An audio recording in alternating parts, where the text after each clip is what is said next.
The anti-hunter argument that an animal can be watched hundreds of times but killed only once, therefore wildlife watching is better for the economy than hunting, is absolutely untrue.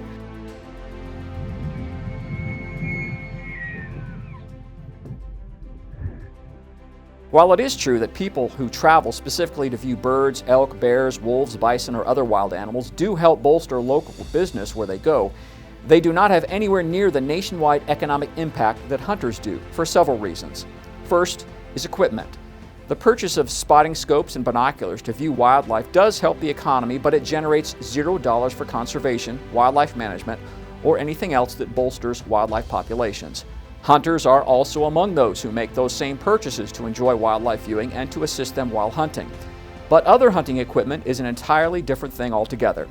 Every time a hunter or a recreational shooter buys a gun, ammunition, or archery equipment, not only is the economy positively impacted, but there is an 11% excise tax on those purchases that is, by law, apportioned to each state's Fish and Wildlife Agency for wildlife conservation.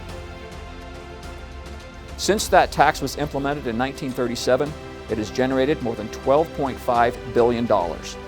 Second, licenses and fees. There are no fees to view wildlife. On the other hand, licenses and fees are mandatory to hunt, and hunters pay $796 million annually to do so. That revenue funds state agencies and pays for salaries of their employees who oversee wildlife conservation. Third, the big picture.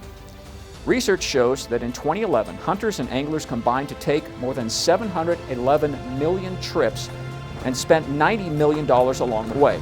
That includes $25 billion for trucks, ATVs, boats, cabins, etc., $11.6 billion for food and lodging, and $5.25 billion for shooting sports equipment.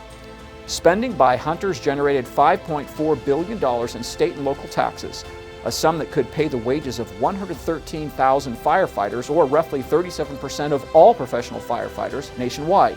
If you add in federal taxes paid by hunters, the number doubles to $11.8 billion.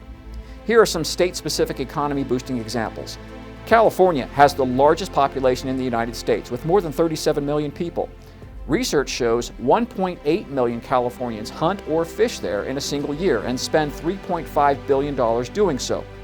Wyoming has the smallest population, at about 578,000. Yet 390,000 resident and non-residents hunt or fish there annually and generate $778 million for the state's economy. What's the bottom line? When you take a step back and look at the big picture, two things are more than evident. Hunters have a major beneficial impact on local, state, and national economies, and hunting is conservation.